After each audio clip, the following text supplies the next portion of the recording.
اعوذ باللہ من الشیطان الرجیم بسم اللہ الرحمن الرحیم۔ معزز خواتین و حضرات، السلام علیکم ورحمۃ اللہ تعالی وبرکاتہ۔ میں امید کرتا ہوں آپ سب حضرات خیر وفیت سے ہوں گے۔ یقیناً اللہ کریم ہم سب کی حفاظت فرمائے۔ اللہ تعالیٰ تمام امت مسلموں کو 100% دین کے مطابق زندگی گزارنے کی توفیق نصیب فرمائے۔ محترم سامعین، آج کی اس ویڈیو میں آپ کو بتاؤں گا کہ جادو کہاں پر دفن ہے اور جادو کو تلاش کرنے کا طریقہ کیا ہے۔ جو جادو دبایا جاتا ہے کسی زمین کے اندر، کسی گھڑے کے اندر، کسی قبرستان کے اندر، تو اس کا پتہ کیسے آپ لگا سکتے ہیں کہ جادو کس جگہ پر دفن ہے، آپ اس کو نکال کیسے سکتے ہیں۔ اچھا محترم سامعین، اس میں اگر آپ کو معالج اچھا ہے جس سے آپ اپنے ٹریٹمنٹ کروا رہے ہیں، آپ علاج کروا رہے ہیں، خدا نخواستہ آپ یا آپ کے خاندان کے اوپر جادو کسی نے کروا دیا ہے اور وہ جادو دبایا گیا ہے، اکثر لوگوں کا خیال یہ ہوتا ہے کہ اگر وہ جادو کو نہ نکالا جائے تو اس کا علاج ممکن نہیں۔ محترم سامعین، ایسے نہیں ہوتا۔ ایسے بھی اللہ کے نیک بندے اس دنیا میں ہیں کہ کسی کو دم بھی کر دیں یا کسی کو اپنی نگاہ سے دیکھ بھی لیں تو اللہ تعالیٰ ان کو شفائے کاملہ عاجلہ مستمرہ نصیب فرما دیتے ہیں۔ یہ صرف ایک بنائی گئی باتیں ہیں۔ جو جادو دبایا گیا اس کو جب تک آپ نکالیں گے کہ نہیں، اس کا اثر ختم نہیں ہوگا۔ محترم سامعین، اللہ کی کلام سے آپ پوری دنیا کے اندر کسی بھی کونے میں کوئی مریض ہو، آپ اس کا علاج بھی کر سکتے ہیں۔ آپ اس جادو کا جو دفن ہوا ہے، وہ تعویذ ہے یا وہ کوئی پتلا ہے، کوئی بھی معاملات اس میں ہو سکتے ہیں، تو اس کو ختم بھی کیا جا سکتا ہے۔ اس کے دو طریقے میں آپ کو بتاؤں گا کہ آپ اپنے جادو کو کیسے تلاش کر سکتے ہیں کہ آپ کا جو جادو ہے، جس نے آپ کے اوپر جادو کرایا ہے، وہ کس جگہ کے اوپر دفنایا گیا ہے، کس جگہ کے اوپر اس کو رکھا گیا ہے۔ تو اس کے دو طریقے ہیں۔ سب سے پہلا طریقہ تو یہ ہے کہ جب جادو والا جو مریض ہوتا ہے ہمیشہ اس کی حاضری ہو جاتی ہے، کیونکہ جب جادو کسی کے اوپر ہوتا ہے تو وہ جو جنات ہوتے ہیں، عامل نے جس کو اپنے ایگریمنٹ کے اندر لیا ہوتا ہے وہی ان کی ڈیوٹی لگاتا ہے کہ فلاں آدمی کو جا کر تنگ کرو، اس کا ایکسیڈنٹ کروا دو یا اس کے گھر کے اندر لڑائی جھگڑے شروع کرا دو یا گھر کے اندر آگ لگا دو۔ تو محترم سامعین، جب آپ اس مریض کے اوپر رقیہ کرتے ہیں، قرآن پاک کی تلاوت کرتے ہیں، آپ جب اللہ تعالیٰ کے عذاب کی جو آیتیں ہیں، جو اللہ نے عذاب کے لیے آیتیں نازل کی ہیں، تو آپ جب وہ پڑھتے ہیں تو ان کی حاضری ہو جاتی ہے۔ اچھا، اس کے اندر کچھ جنات ایسے بھی ہوتے ہیں وہ ڈر جاتے ہیں۔ جب ڈرتے ہیں تو وہ صحیح چیزیں بتاتے ہیں۔ مثال کے طور پر وہ بتاتے ہیں جی کہ ہمیں فلاں عامل نے بھیجا ہے اور فلاں تعویذ یا فلاں پتلا وغیرہ فلاں جگہ کے اوپر رکھا گیا ہے۔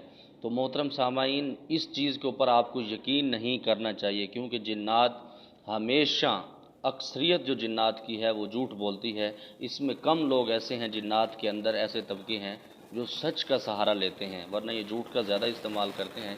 تو آپ کو ان کے اوپر یقین نہیں کرنا چاہیے۔ ایک طریقہ تو یہ ہے، اگر وہ آپ کو بتاتا ہے وہ اللہ کے کلام سے ڈر گیا ہے، اس نے آپ کے ساتھ اچھا رویہ اختیار کیا تو وہ آپ کو بتا رہا ہے، تو آپ اس جگہ کو جا کے کھودیں، اس کو سوئیاں نکالیں، اس کے اوپر پھر میں بتاتا ہوں کہ آپ نے اس کو ضائع کیسے کرنا ہے، اس کے اثر کو ختم کیسے کرنا ہے۔ تو اس کے بعد محترم سامعین، جو دوسرا طریقہ ہے وہ یہ ہے کہ آپ رات عشاء کی نماز پڑھ کے 2 نفل آپ پڑھیں گے، اللہ کی خاص بارگاہ میں صحیح طرح سے نیت کریں گے اس کی، اور صحیح آپ خلوص سے، محبت سے، شفقت سے پڑھیں گے۔ اس کے بعد آپ چند منٹ کی دعا کریں گے، جتنی آپ نے 1 منٹ دعا کرنی ہے، 2 منٹ کرنی ہے، تو آپ اپنے بستر پر آ جائیں۔ اگر آپ چارپائی پر سوتے ہیں یا آپ نیچے سوتے ہیں یا بیڈ پر سوتے ہیں، جو بھی آپ کے معاملات ہیں، تو آپ نے اپنی چارپائی کے اوپر بیٹھ جانا ہے۔ سب سے پہلے آپ نے قبلے کی طرف منہ کرنا ہے۔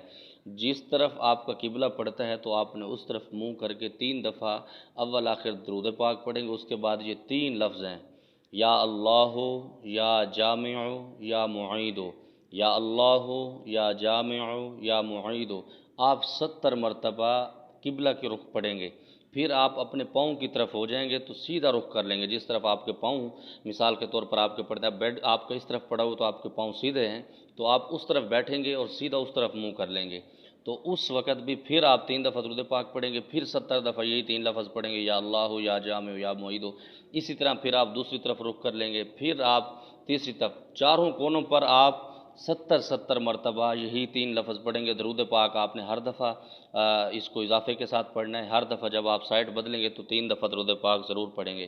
محترم سامعین، جب یہ آپ عمل کر کے سو جائیں گے آپ نے کسی سے بات نہیں کرنی، آپ خاموشی کے اندر سو جائیں، ٹھیک ہے؟ اگر کوئی بات کرنا مقصود ہو، ضروری ہو تو آپ کر سکتے ہیں، فالتو باتیں آپ نہ کریں، آپ سکون سے آرام کریں۔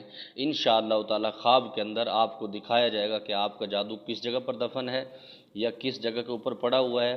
خواب کے اندر یہ سارے معاملات اللہ کی طرف سے ہو جائیں گے۔ اچھا، اس کے اندر کوئی فیک کام نہیں ہے، کیونکہ یہ اللہ کے کلام آپ پڑھ کے، اللہ پاک کے نام آپ پڑھ کے سو رہے ہیں اور نماز کی پابندی کر کے آپ سو رہے ہیں، کسی سے بات نہیں کر رہے۔ عشاء کے بعد فوراً سونے کا حکم فرمایا گیا حضور پاک صلی اللہ تعالی وسلم کے حدیث مبارکہ کی روشنی میں، تو اس میں کوئی ایسی حرج نہیں ہے۔ آپ ایک دن عمل کریں، 2 دن کریں، تیسرے دن انشاءاللہ تعالی آخری عمل یہ 3 دن کا ہے، انشاءاللہ تعالی جس جگہ پر یہ عمل پڑا ہوا ہے، جو جادو پڑا ہوا ہے، جو پتلا پڑا ہوا ہے، تو آپ وہاں پر جائیں، اس کی کھدائی کریں، اس کو نکالیں۔ 3 دفعہ آپ نے درود پاک پڑھنا ہے، 3 دفعہ سورۃ الفاتحہ پڑھنی ہے، 3 دفعہ سورۃ فلق، 3 دفعہ سورۃ ناس پڑھ کے اگر اس کے اوپر گرہیں لگی ہوئی ہیں تو آپ اس کو گرہیں کھول دیں گے۔ کھولنے کے بعد آپ 1 گلاس پانی کے اندر ڈال دیں گے اس کو، جو بھی اتنا مطلب لیمو اس میں ہوتے ہیں، بعض اوقات ہڈیوں کا استعمال کیا جاتا ہے یا پھر پتلے کا استعمال کیا جاتا ہے، تو محترم سامعین آپ اس گلاس کے اندر ڈالیں گے وہی چیزیں جو آپ نے پڑھی ہوں گی، پھر آخر میں بھی آپ 3 دفعہ درود پاک پڑھیں گے۔ پڑھنے کے بعد آپ اس کے اوپر دم کر کے آپ گلاس سمیت آپ کسی صاف پانی میں اس کو بہا دیں گے، کسی بھی نہر میں، دریا میں بہا دیں گے، انشاءاللہ تعالی اس کا اثر بھی ختم ہو جائے گا اور چند دن میں آپ کی طبیعت بہتر ہونا شروع ہو جائے گی۔ اس سلسلے میں جس کے اوپر آپ کو یقین ہو، آپ کا اعتماد بحال ہو، آپ اس معالج سے علاج کروائیں جادو کے بارے میں۔ ایسا نہ ہو کہ اب وہ آپ کو ایسے فضول میں قبرستان کے چکر لگواتا رہے اور آپ کو ذلیل کرتا رہے۔ اللہ کریم ہم سب کی حفاظت فرمائے۔ اللہ تعالیٰ تمام امت مسلمہ کو جادو کے شر سے، جادو کی مصیبت سے اللہ تعالیٰ ہم سب کو محفوظ فرمائے۔ السلام علیکم ورحمۃ اللہ تعالیٰ۔